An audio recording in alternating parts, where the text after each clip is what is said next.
Hello, my name is Ronald today, and I'm a recovering alcoholic.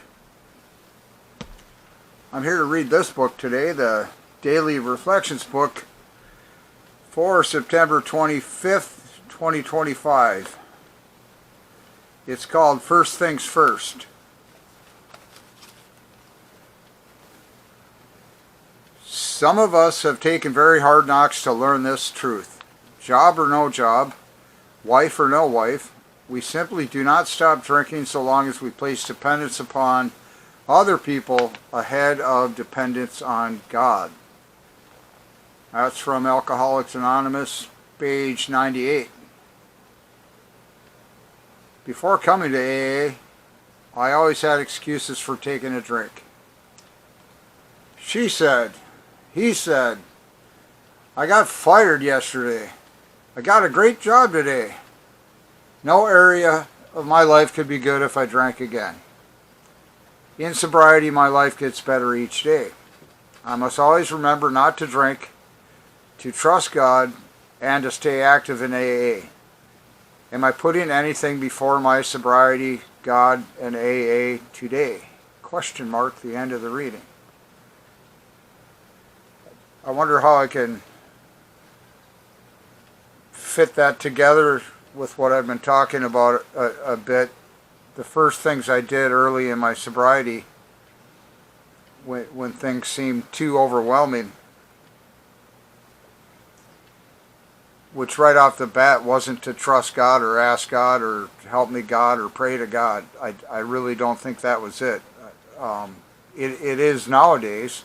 It's right up there in the top 5, that's for sure. When things are hitting the fan, I start asking my higher power for help. But the two things I did was I just kept going to meetings and I didn't drink. That seems awful simple, and that's, even a guy like me could handle that. It's like all I got to do is just not drink and go to meetings. That's what I did, and it worked this time around. It's been working for like 20 years. It's been working. So, and it's changed also. Those aren't the only two things I do these days. The reason I did those two things is because everything else, all this trusting God stuff, say, probably the prime example, it was too much. It seemed overwhelming. And here's one reason why I felt it was overwhelming, because I didn't know who God was. I wasn't sure if I believed that God existed. And then I got to say something that's I find very smart, intelligent, and practically genius level with the founders of Alcoholics Anonymous that said this thing, God as we understand Him. Because this thing I was saying just now about feeling overwhelmed with everything other than not drinking and going to AA meetings, and the prime example being to get a higher power or even getting a sponsor.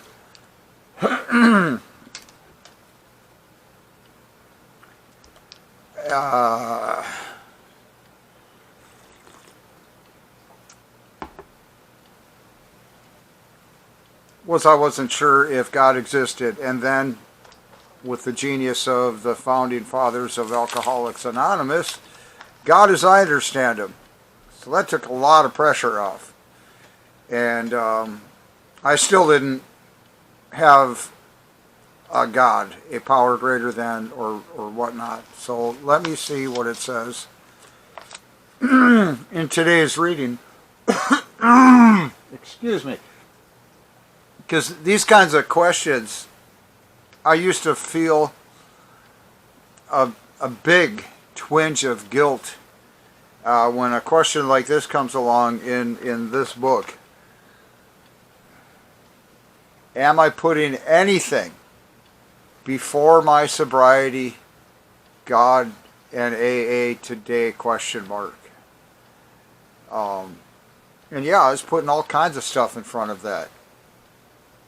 I was eating food. I was eating breakfast. I was thinking about what might be for breakfast. Things like that. And again, I'm an alcoholic. I'm in recovery. The disease is in remission. But I still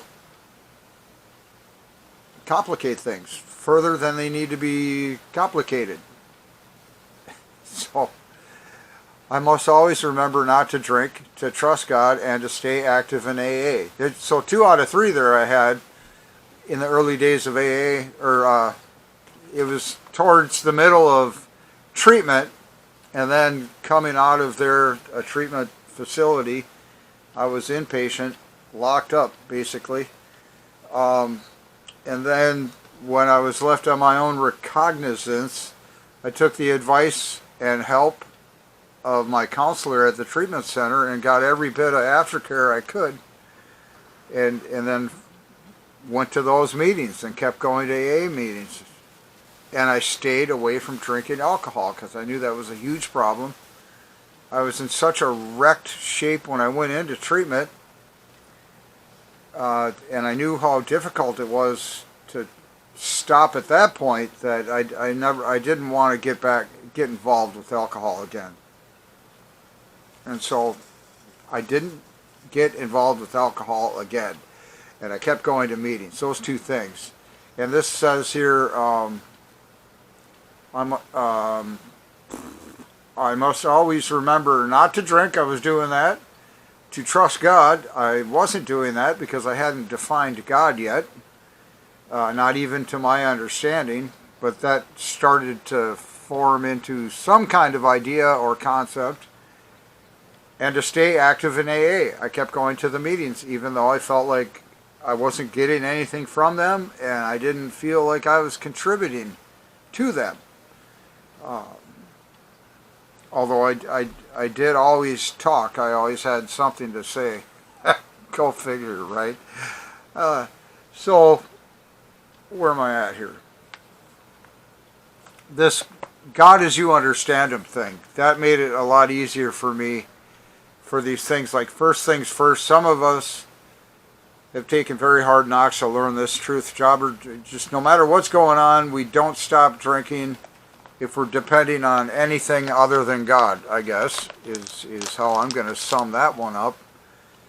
If our first dependence is upon God, or I'll go ahead and say your higher power, your power greater than yourself, or maybe even the power greater than the bottle, and you don't get to cheat and say something like cocaine or heroin here. It's like a God kind of thing, as you understand Him, a spiritual deity. And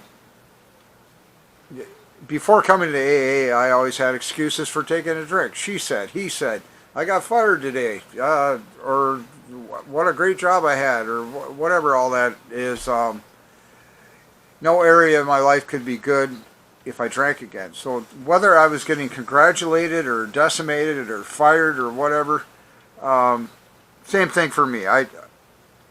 If I had cause to celebrate, alcohol was going to be involved. If I had something that put me back in the gutter, alcohol was definitely going to be involved for that. And so I, in short, if I can get there,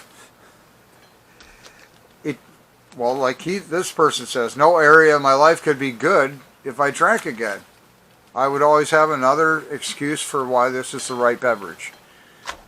Okay, so you know what? I'm going to call it quits here and say thank you for coming by and have a nice day. Goodbye.